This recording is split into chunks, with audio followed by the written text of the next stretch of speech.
Mãe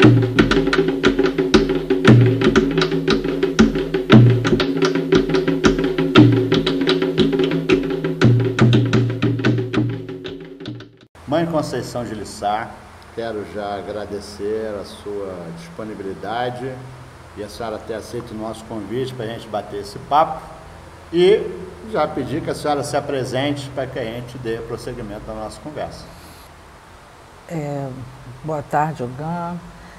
Eu sou Conceição de Lissá, sou filha de Antônio da Amaralina, sou de Nação de Giges, sou neta de Zezinho da Boa Viagem, bisneta de Gaiacu Aguesse, tataraneta de Gaiacu e bisneta de Tata Famutim. Desculpa que eu inverti aí a ordem. Botei um na frente do outro.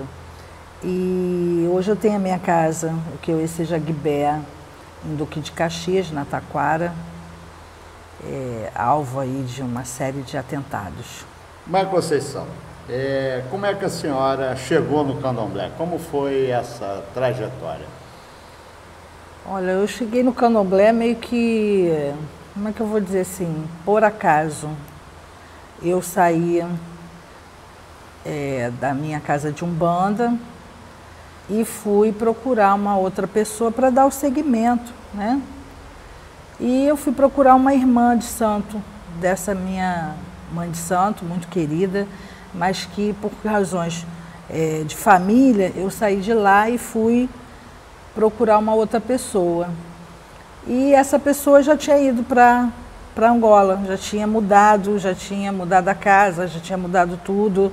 E, enfim, o que eu ia fazer na Umbanda, eu acabei fazendo na Angola por conta de descobrir que eu não era de Nhaçã com Ogum, e sim de Oxalá. Caramba. E a Umbanda não faz Oxalá, não faz camarinha para Oxalá, nada disso, né? Sim. Então, mesmo que eu fosse fazer, estaria, né, errando, porque eu não era filha. Minha mãe Nhaçã e meu pai Ogum me ampararam durante aqueles longos 10 anos de Umbanda, mas na hora do vamos ver, Oxalá disse, não, peraí, o negócio não é bem assim. Sim, sim. Não vai passar a perna no velhinho. Isso, aliás, é muito comum, não é? É. Aqui em casa a gente também tem essas histórias. Minha avó cultuou o caboclo a vida inteira. Ela sempre achou que fosse de Oxóssi. Mas quando sentou lá para fazer santo, Xangô falou, não, é tudo comigo. É isso, na hora... Eu acredito muito nisso, que na hora que a gente se propõe a verdadeiramente dar, né, a nossa vida, aquele passo de iniciação, eu acredito que o nosso verdadeiro orixá, enfim, Kiss, o Vodum, ele tem a obrigação de se mostrar, para que nada seja feito errado. Perfeito. Essa é a minha concepção, porque aconteceu comigo, né? Então... Perfeito. Sim, aí a senhora se iniciou? Isso, me iniciei. Depois disso, a minha mãe de santo, infelizmente, ela tem Alzheimer e a casa acabou, né? Não teve herdeiros, não teve quem ficasse, quem desse prosseguimento. E eu fui prosseguir a minha vida e acabei indo para o Jeje, fazendo tudo de novo, raspando, mudando de água, dando 7 anos com o mundinho de Becém, que foi assim um marco na minha vida, né? Eu tenho assim coisas, a gente sempre tem, né? Coisas na nossa vida que são marcos, que são momentos em que tudo muda, tudo toma um outro vulto, né? E a minha obrigação de 7 anos foi mais uma dessas. Foi mais um desses momentos na minha vida religiosa. Mudou. Mudou tudo, mudou muita coisa. Nossa, eu tive assim uma relação muito estreita com o Mundinho, muito verdadeira, muito amiga. Foi uma pena ele ter falecido, enfim. Mas chegou o momento dele, né? Sim. E aí a senhora abriu sua casa de santo. Sim, com o Antônio da Amaralina. Como é que é essa nova experiência, esse novo quadro, essa nova condição? É fácil? Não, de jeito nenhum. Não, de jeito nenhum. E foi assim uma exigência muito grande do meu pai, né? Ele exigiu a casa aberta, porque até então a casa estava pronta, construída, só para Oxalá, só para ele. Era tudo dele, não tinha mais nada. Aí ele começou a exigir que a casa fosse realmente aberta e foi aonde eu fui buscar o auxílio do meu pai Antônio de Amaralina, que é assim a pessoa que esses anos todos vem me auxiliando, me orientando, me ensinando, quer dizer, está sempre do meu lado, entendeu? É a pessoa que me deu aí essa condição de ser e ter uma casa aberta. Sim. Foi ele que me deu essa condição. E a gente vem aí, muito difícil, não é nada fácil. A gente ser filho de santo, quando a gente tem amor, eu acho que é muito mais fácil.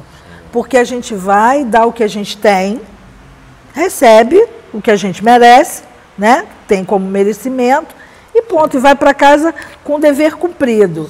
Mas quando a gente é o dono da casa, não é assim. A gente muda tudo. A gente exige mais, sabe? A gente gostaria todo o tempo que a gente tivesse um filho de santo, como a gente acha que foi. Sabe? Eu tenho muito isso.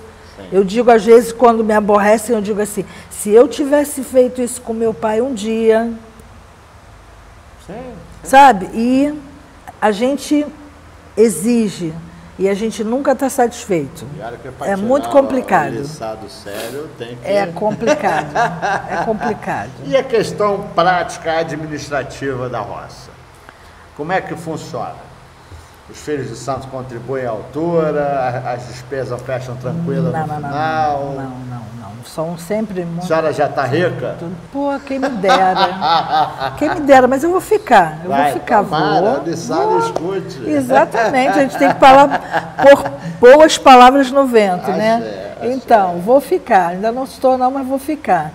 É difícil, eu tenho muitos filhos jovens, sabe, ainda fazendo a própria vida, ainda naquele negócio de que hoje está com emprego, amanhã não está. Sabe como é que é? Eu tenho muito filho de santo jovem, então eu não tenho muito como exigir deles uma contribuição mensal, sabe? Uma responsabilidade que é aquela de um chefe de família. Eu não tenho como fazer isso. Então, no final das contas, ficar rica fica um pouquinho mais para frente, entendeu? Ficar rica fica um pouquinho mais para frente. Trabalha fora? Trabalho. Eu sou psicóloga. Ah, a senhora é psicóloga? Sou psicóloga, sou bacharel em Direito. Olha. Sou pós-graduada. Ai, que beleza. E trabalho no meu consultório, no Caxambia, e trabalho para a Prefeitura de Belfor Roxo. Eu sou coordenadora de promoção da igualdade racial em Belfor Roxo. Sim. E como é que está essa luta por lá? Essa é uma outra luta, aliás, eu lhe conheci, né? Isso, né, no Congresso da Unegro. Isso, no Movimento Negro. E a senhora está, além das suas tarefas como sacerdotisa, tem esse engajamento nessas ações e nessas políticas sociais. Como é que anda esse quadro? A gente esteve juntos também lá no Ministério Público Federal. Como é que a senhora, com a experiência de estar administrando isso, vê a composição dessa luta? Não dá para falar de uma coisa sem a outra, na minha opinião. Na minha opinião, é muito difícil você falar de política sem falar de racismo, sem falar de intolerância religiosa.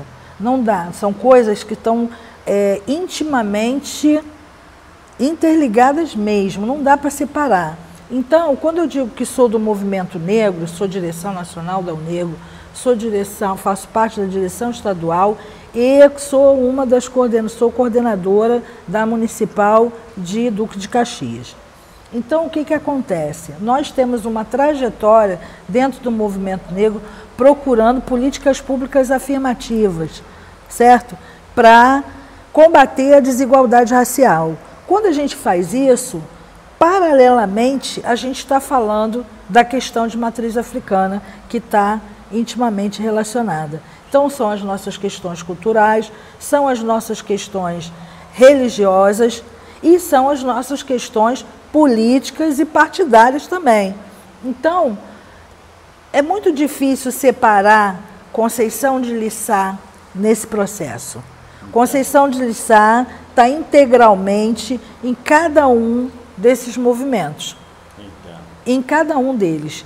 Não sou menos sacerdotisa dentro do meu barracão do que menos sacerdotisa no movimento negro ou na questão política do nosso estado, enfim, do nosso país. Mas transitar nisso tudo hoje tem sido difícil por conta de que não dá também para que eu desarticule, né, dessa articulação toda, a pessoa que sofre repetidas vezes intolerância religiosa e ataques seguidos. Então, a coisa fica ainda mais complexa, fica ainda mais mobilizada para estar nessa discussão, para estar nesse movimento, para seguir nessa direção e continuar nessa luta. Eu acho que a senhora está colocando a coisa de uma forma muito transparente e clara, e apesar de todas essas coisas que a gente tem enfrentado, não só como religioso, mas como cidadão também, eu acho que isso tem que ficar claro, as pessoas acham que no Brasil não tem racismo. E eu acho que isso está cada vez mais claro. A discriminação religiosa, a discriminação de raça, a discriminação de credo, isso está aí estampado nos jornais, com ações muito claras e os deputados no Congresso estão se mobilizando e se articulando para aprovar leis cada vez mais conservadoras e reacionárias, e evidentemente que isso, quem é que vai ser ao final punido? Somos nós, né? O projeto agora da redução da maioridade penal, mais quem é uma que ação nós racista. imaginamos que vão ser punidos por isso? Com certeza a juventude negra. Vai ser o branquinho do Leblon? Não, claro que não. Como nós vemos aí em várias ações que não acontece, a punição não vem. Não é isso? Então, e acho que o terreiro, no final de contas, acabou virando mesmo a grande trincheira de resistência. Eu costumo dizer que a minha casa se tornou um quilombo, porque a gente se interiorizou, né? O que sobrou de nós está guardado, está para dentro. A única pessoa que está fazendo o movimento para fora sou eu. Eu estou tentando resistir a esse desejo de me esconder, de ficar quietinha no canto, sim, de não abrir a boca, de sim, não falar, de não aparecer, sim, de não deixar transparecer a minha tristeza e a minha angústia, enfim, e todo o sofrimento que disso vem sendo o resultado, né? Mas nós temos que nos entrincheirar de uma outra maneira. Nós precisamos sair de dentro dos nossos muros para uma trincheira, sim, mas uma trincheira lá fora, sim, bem grande, coletiva com todo mundo ali, fazendo um grande muro de gente, sabe? Uma trincheira de pessoas, sabe? Que dizem não e que não querem esse estado de coisa. É verdade, a senhora está coberta de razão. E em 2015, nós tivemos a oportunidade, isso foi amplamente divulgado pelas redes sociais, o 5º atentado que a senhora sofreu. Oitavo. Oitavo? Oitavo. O 8º atentado que a senhora 2014. sofreu dentro da sua casa. Fizemos lá aquela mobilização, as pessoas foram solidárias. Duas questões se colocam, né? Primeiro, que é a experiência da violência e da discriminação na própria carne, né? Eu fiquei muito, vamos dizer, assustado quando eu cheguei na sua casa, que eu vi os seus utensílios queimados, as telhas, a caixa d'água derretida, o resultado daquela brutalidade, daquela violência. Em que pé que ficou essa história, afinal? No pé de sempre, eles estão investigando. O oitavo e ainda estão investigando? E ainda estão investigando os anteriores. Ainda estão investigando os anteriores. Todas as queixas que eu já fiz, todas as perícias que já foram feitas, eles estão investigando. Como não há nenhuma autoria, não se chega à conclusão de nenhuma autoria do fato, eles não têm como encaminhar ao Ministério Público para que se torne um processo. Vão processar quem? Houve crime? Houve. Tem materialidade? Tem. Porém, não tem ninguém a quem atribuir o fato, o delito. Sim, mas uma investigação policial... Sim, a investigação não seria feita para isso? A investigação continua sendo feita. Gente do céu. Continua sendo feita. Que barbaridade. Barbaridade, porque dá uma impotência danada na gente. Nossa, imagina. Né? Eu costumo dizer que o crime de intolerância religiosa, ele devia de ser um crime hediondo tanto quanto o estupro, porque é um crime continuado. Sim. Tá? A violência continua, independente dela estar sendo feita agora ou ter sido feita ontem, ela continua produzindo efeitos. E outra, a gente tem muitas vezes vergonha de dizer, como a mulher tem vergonha de ir à delegacia e dar parte de dizer que foi estuprada, nós sofremos ações como essas e alguns de nós têm vergonha de dizer, minha casa, entraram na minha casa, invadiram o meu sagrado. Sim. Cadê Exu? Cadê o santo? Cadê o dono da casa? Não, lá não tem axé. Que absurdo. Lá não tem axé. Que absurdo. Sabe? Essa mãe de santo, não vale nada. Que absurdo. Então, era preferível calar. Sim. Por quê? Porque o senhor não ia saber que invadiram a minha casa. Ela não ia saber que invadiram a minha casa. Ele não ia saber que invadiram a minha casa. Então, eu não vou perder filho de santo, nem vou perder clientes. Mas isso é a pior covardia que possa existir, porque não é uma autopreservação, na verdade é uma porta aberta para outras agressões. Quando não se denuncia, quando não se já foi agredido. Mas é a mesma coisa e eu que o senhor há de dizer para uma pessoa, para uma mulher que é estuprada, que ela deve ir à delegacia. Ela sabe que deve ir, mas ela tem vergonha. Sim, com certeza, com certeza. É preciso que, além daquela violência, tenha restado coragem. Sim.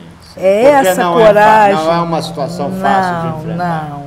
É essa coragem que Olissá tem me dado. Sim. Não vou me esconder. Sim. Não vou dizer que sou o que não sou. Vou dizer sou vítima e quero que isso seja dito, que seja mostrado a todos, porque se aconteceu comigo, pode acontecer com você. Exatamente. Olha, as imagens que eu vi lá, que lamentavelmente eu presenciei na sua casa, e as fotos estão lá no Facebook, quem quiser ver, foram extremamente chocantes. E aquilo me ficou na cabeça até hoje. Aquilo acontecendo. E aí eu tentei ficar imaginando isso acontecendo na minha casa. Eu acho que se alguns, que eu não vou nem dizer que sejam irmãos, mas que algumas pessoas que se dizem de santos considerassem esse tipo de violência por esse ângulo, não estariam falando bobagem. Né? Espero mesmo em Deus, Exu e Olissá, que eles nunca venham a passar por isso. Eu também. Mas se eles não vão passar por isso, certamente, eles vão dever isso à sua coragem. Eles vão dever isso à sua luta. E eles vão dever isso ao fato da senhora ter colocado para fora e feito essa denúncia. Eu sei que isso não é fácil. Não, nada fácil. E cada vez que eu dou uma entrevista, já dei Dúzia delas, tá? Para vários jornais, jornais do país, de fora do país, do estado, de fora do estado. E eles me perguntam assim, a senhora pode falar? Eu digo, não, eu devo. Sim. Eu devo falar, eu não quero falar. Sim. É doído lembrar tudo isso, Sim. toda hora. Sim. É doído a beça, mas eu tenho que fazer isso, eu não posso me calar. Porque se eu me calar, outras pessoas vão continuar caladas e sendo violentadas. Sim, com certeza. Mas é muito doído, muito doído. Eu imagino. Voltar a rever toda essa cena, toda vez que se fala no assunto, voltar a sofrer toda aquela violência, tudo é muito difícil. Mas eu não digo nunca, ah não, eu não estou com vontade de falar nisso agora. Não, eu vou falar, quantas vezes for preciso eu vou falar. Sim, Por mais dolorido que seja, eu vou falar 1 milhão de vezes, 100 de milhões, mas eu vou continuar falando. é verdade. A senhora está coberta de razão. E fora aí, tem alguma ameaça pessoal a senhora? Alguma carta anônima? Não tem nada? Não, foram lá e deram um monte de tiro em cima de mim, mas Da ameaça senhora? de mim, da minha mesmo? pessoa, mesmo, dentro da minha casa, para dentro da minha casa. Antes de irem atirar para o barracão, atiraram contra mim na minha casa. Caramba, É. caramba. A ameaça fática, né? Sim, a, sim. minha integridade física. Sim. Mas ameaça não tem nenhuma. Inimigo declarado não tem nenhum. Sim. Eu passo, eu falo com todos os meus vizinhos, eu estimo os meus vizinhos, eu sou respeitada por eles, pelos meus vizinhos, eu não tenho absolutamente nada, nenhum tipo de rusga, de coisa, não tenho. E como é que a senhora acha, como uma lutadora que se possa resolver esse tipo de situação? Hogan, eu acho que nós estamos no caminho, não de resolver, mas de buscar uma maneira de resolver. Nós estamos tendo, né, essa mobilização última que fizemos, foi uma mobilização nacional, aconteceu em vários estados.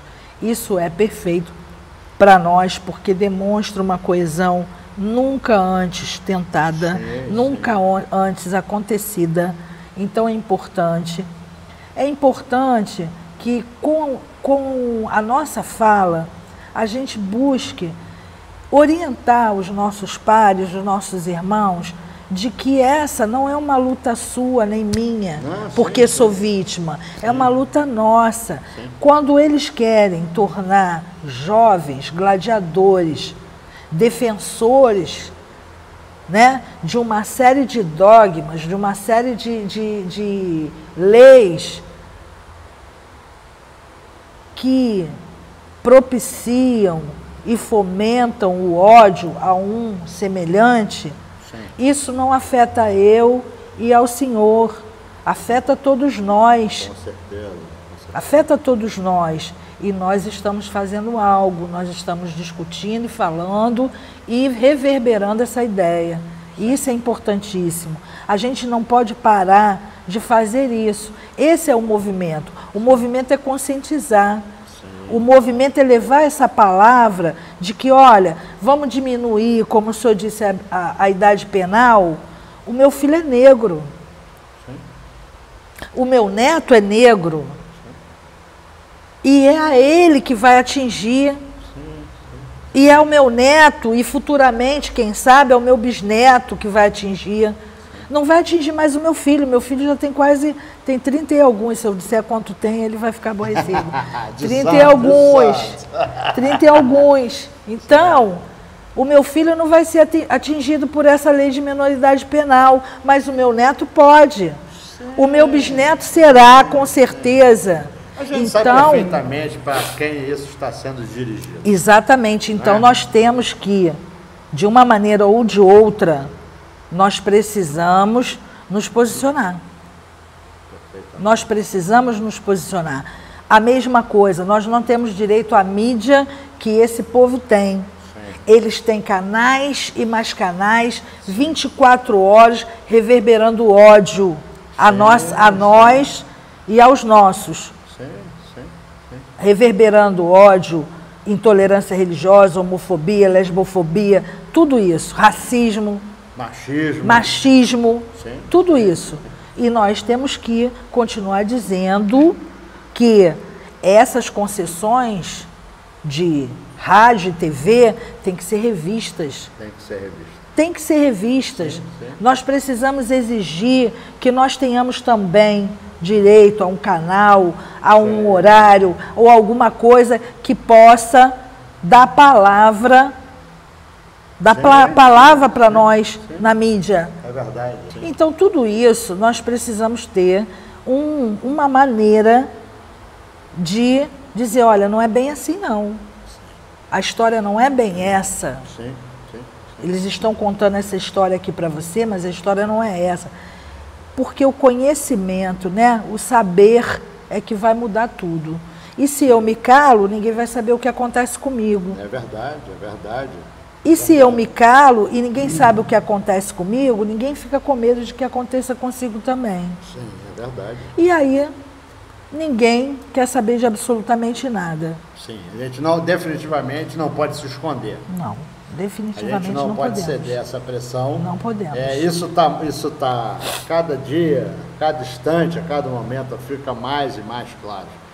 Claro que eles estão sim atentando, e ao atentar contra a gente, de matriz africana, eles estão atentando também contra a sociedade brasileira, não é? Contra a cultura, né? Contra todo mundo. Toda a cultura. Não é? Eles têm um projeto econômico, eles têm um projeto social de assalto ao poder, sim, e estão fazendo isso com tudo certa competência. Com muita competência. Né? Não é por acaso, não é à toa, nem é nada disso. E a gente tem que parar de ser inocente, de achar que bom, já que a minha casa não foi lembrada nesse processo, né? Então deixa eu ficar aqui na minha. Não é porque não foi lembrada hoje, mas amanhã certamente poderá será. ser, porque eles estão avançando de uma forma muito...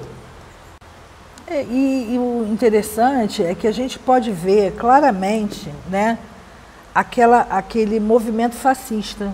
Sim. A gente pode ver claramente. A gente pode ver claramente que vão pegar minorias, né? Vão pegar pequenas comunidades aqui e ali e vamos aniquilando daqui, como está acontecendo em algumas comunidades em que o poder paralelo retira da comunidade toda e qualquer pessoa que seja de matriz africana ou que tenha uma casa de matriz dentro da comunidade. Expulsa. Sim. Quer dizer, exatamente isso. E isso de é pouquinho em pouquinho, imensa, mas é o poder paralelo. Sim. Quando o poder público não investe o seu poder na comunidade, outro vai se apoderar dele. Sim. Aí, hoje nós temos aí as UPPs, mas não mudou. Sim. Não mudou. Sim. Ainda continua em algumas comunidades sendo proibida pessoas de religião de matriz ostentar qualquer tipo de vestimenta, qualquer coisa que faça alusão. Pode entrar e sair do lugar, desde que não esteja de torso, não esteja de fio, não esteja de branco, não esteja acendendo vela. Eu mesmo passei por uma situação dessas numa comunidade, não numa comunidade, um lugar, um bairro, né? Eu fui para colocar uma oferenda na rua. E eu cheguei nesse lugar, éramos 2 carros com várias pessoas dentro. Quando eu cheguei no lugar que eu parei, que tinha um gramado assim, onde eu ia botar a oferenda, aí uma pessoa parou e falou assim, não pode botar aí não. Aí eu disse assim, olhei para um lado, olhei para o outro, ué, mas a rua é pública. Não, mas aqui não pode isso não. Olha só. Aí eu disse para ele assim, olha só, eu não vou botar aqui Não é porque você está dizendo que não pode, não. Eu não vou botar aqui porque eu não quero. Aqui não é o lugar que eu quero botar. Eu parei aqui, olhei para um lado, olhei para o outro, aqui não é o lugar que eu vou botar. Eu vou botar em outro lugar que eu vou escolher. Não é aqui porque eu não quero botar. Sim. Sabe o que ele fez? Ele passou rádio para várias pessoas e eles começaram de moto e de carro a andar atrás da gente. Conforme a gente parava o carro, eles todos vinham e diziam, ó, não vai botar isso aí não. Não pode botar isso aí não. Que isso? Intimidando mesmo. Caramba. Não pode botar isso aí não. Ó, não vai ficar bom se botar isso aí não. E? Foi chegando um, chegando outro, chegando outro. Olha tá? Só, que absurdo. E a gente teve que sair dali e não colocar mesmo. Porque a gente não tem arma. Não, A gente estava ali para fazer uma coisa do nosso sagrado. Sim, sim. Então, ninguém estava com porrete, com 38, com nada disso. sim. E eles estavam armados. Caramba, Entendeu? caramba, olha só. E quando nós passamos pelo DPO da localidade, eles estavam lá dentro do DPO. Então, eles têm, sabe, uma articulação que dá costas quentes para que eles façam uma ação dessa de coibir. Sim, isso é muito grave. Né? Isso é muito grave, porque é o Estado investido naquela farda dizendo que nós não podemos. Mãe Conceição, a senhora está nos trazendo experiências bastante significativas e muito exemplares na nossa luta. Infelizmente, o nosso tempo está acabando. A gente tem já sempre falou isso, né? O tudo, tempo, né? Mas eu não posso encerrar a nossa conversa sem lhe perguntar, mesmo diante desse quadro, dessa experiência que a senhora tem, o que a senhora imagina que vai ser o nosso futuro do Candomblé? Eu imagino que nós vamos sim conseguir, né, mobilizar mais as pessoas. Aquele dia da mobilização foi muito bacana a gente ver uma juventude de terreiro, sabe, que mostrou a que veio, que mostrou que realmente está se mobilizando, está entendendo que para que ela tenha futuro é preciso que ela se enganje junto aos mais velhos para que a gente tenha esse futuro garantido, porque nós já passamos por tudo isso. Sim. Já passamos por tudo isso. Está acontecendo um retrocesso. Então nós temos que garantir tudo aquilo que nós já fizemos e que está na nossa Constituição. Sim, perfeito. E isso nós vamos ter que fazer com afinco. E os mais velhos também abrir o coração para os mais novos. Isso, com certeza. Para dar uma ventilada. Isso, não é? Porque afinal a gente já não tem mais 20 anos. Isso, não com tem certeza. as pernas fortes que esse povo tem. Para correr, né? Não é? Não, mas precisa, porque tem muita gente que pensa porque é mais novo, que não tem nada a contribuir. Tem sim. Tem sim, tem muita coisa para sempre contribuir. Com certeza, com certeza. Contribuir. Foi muito bom, eu fiquei muito satisfeita de ver. Muito satisfeita, fiquei mesmo. Porque é aquilo que importa para a gente, né? A gente sabe que, como o senhor está falando do tempo, né? O nosso tempo aqui está acabando. O nosso tempo acaba, o nosso tempo está acabando também. Sim. Eu tenho 54 anos e eu não vou viver para semente. Então eu quero ver que tem um outro que vai continuar ali, que está ouvindo e que está aprendendo e que está sabendo que tem que ir por esse caminho aí. E que desfrute tudo que a gente está fazendo hoje, a gente né? também não quer lutar o resto dos tempos. Não, claro que isso? não. A gente quer ter conquista. Alguém já garantiu para nós. Sim. Alguém garantiu para nós lá atrás. Sim. Nós precisamos fazer valer. Perfeito. Nós não podemos permitir que se tire também o que os nossos antepassados garantiram para nós. Sim, perfeito. Em direito, por conta de muita chibata e por conta de muita coisa ruim, né? Sim, é verdade.